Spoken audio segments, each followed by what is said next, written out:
Sandwich તો તમે બહુ જ બનાવીને ખાધી હશે, પણ આજે આપણે સ્પેશિયલ ટેસ્ટી એવી ચટણી સાથે અને એટલો ટેસ્ટી ચટાકેદાર મસાલો તૈયાર કરી અને આલુ મટર સેન્ડવિચ બનાવીએ છીએ ને કે આ સેન્ડવિચનો સ્વાદ તો તમને દાઢે રહી જશે. આ સેન્ડવિચની ખાસ વાત તમને કહું, જ્યારે આપણે ઘરે સેન્ડવિચ બનાવીએ ત્યારે એકદમ પોચી થઈ જાય, ક્રિસ્પી ના રહે. તો એના માટે તમારે શું કરવું ને એ પણ હું તમને આ વિડીયોમાં જણાવવાની છું. તૈયાર થયેલી સેન્ડવિચ તો તમે જુઓ કેટલી જોરદાર દેખાય છે. જોતા જ ખાવાનું મન થઈ ગયું ને, તમને પણ મોઢામાં પાણી આવી ગયું ને. તો ચાલો રેસીપી શરૂ કરીએ. તો hello friends, welcome back to foods of fitness. હું છું અંકિતા વણજારા અને ચાલો રેસીપી શરૂ કરીએ. તો હવે સૌથી પહેલા એકદમ સિમ્પલ ઘરમાં રહેલી વસ્તુમાંથી સ્પેશિયલ સેન્ડવિચની ચટણી બનાવીએ. અહીંયા આપણે સેન્ડવિચ ચટણી તૈયાર કરવા 1.5 કપ જેટલા ફ્રેશ લીલા ધાણા લેશું. સાથે એની અંદર 2 થી 3 સુરતી તીખા લીલા મરચા ઉમેરીએ. 1 ઇંચ આદુનો ટુકડો ઉમેરીશું. 2 ટેબલસ્પૂન શીંગના દાણા. શિંગદાણાની જગ્યાએ 2 ટેબલસ્પૂન બેસનની સેવ પણ લઈ શકાય. 1 ટેબલસ્પૂન ખાંડ, 1 ટીસ્પૂન જેટલું મીઠું અને 1 ટેબલસ્પૂન લીંબુનો રસ ઉમેરીએ. સાથે એકદમ ઠંડુ ફક્ત 2 ટેબલસ્પૂન જેટલું પાણી ઉમેરીશું અને ચટણીને સ્મૂધ એવી પીસી લેશું. પીસાયેલી ચટણી તમે જો કેટલો સરસ કલર અને સ્વાદ તો એવો ને કે દાઢે રહી જશે. ચટણીમાં આપણે કોઈ એવી સામગ્રી નથી ઉમેરી જે ઘરમાં ના હોય.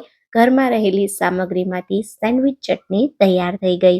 હવે મસાલો પણ બનાવી લઈએ. તો એના માટે પેનમાં 1.5 ટેબલસ્પૂન તેલ ગરમ કરીએ. ખાસ તેલને તમારે એકદમ સરસ ગરમ કરવાનું. તેલ ગરમ થાય ને પછી અડધી ચમચી રાઈના દાણા ઉમેરી રાઈને ખૂબ સારી રીતે ફૂટવા દેવાની. રાઈ સરસ ફૂટશે તો જ તમારા વઘારનો ટેસ્ટ સરસ આવશે. હવે શું કરીએ, 2 તીખા બારીક કાપેલા સુરતી લીલા મરચા, 1 ઇંચ છીણેલા આદુનો ટુકડો અને 2 ટેબલસ્પૂન જેટલું બારીક કાપેલું લસણ ઉમેરીએ. લસણ ના ખાતા હોય તો તમે સ્કીપ કરી શકો છો. થોડા મીઠા લીમડાના પાન ઉમેરીએ અને 4 મીડિયમ સાઇઝના બાફેલા બટેટા ઉમેરીએ. હવે અહીંયા મેં અડધા કપ જેટલા બાફેલા લીલા વટાણા લીધા છે.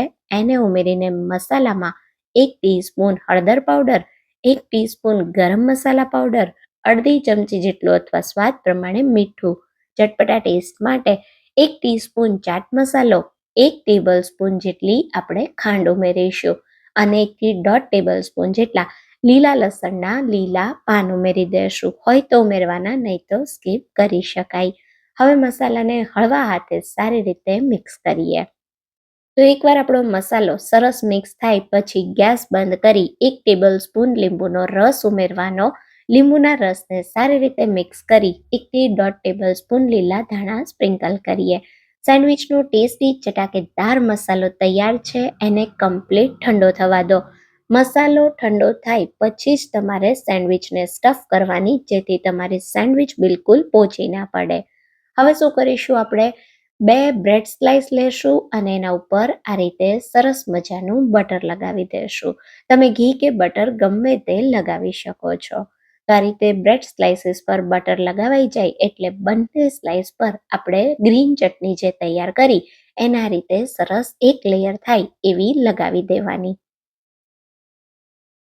તો ગ્રીન ચટણી સરસ લગાવાઈ ગઈ છે. હવે આની અંદર આપણે બટેટાનો મસાલો, તો જેટલી બ્રેડની જાડાઈ હોય એટલી થિકનેસ વાળો તમારે મસાલાનું લેયર કરવાનું, જેથી તમારી સેન્ડવિચ 100% પરફેક્ટ બનશે.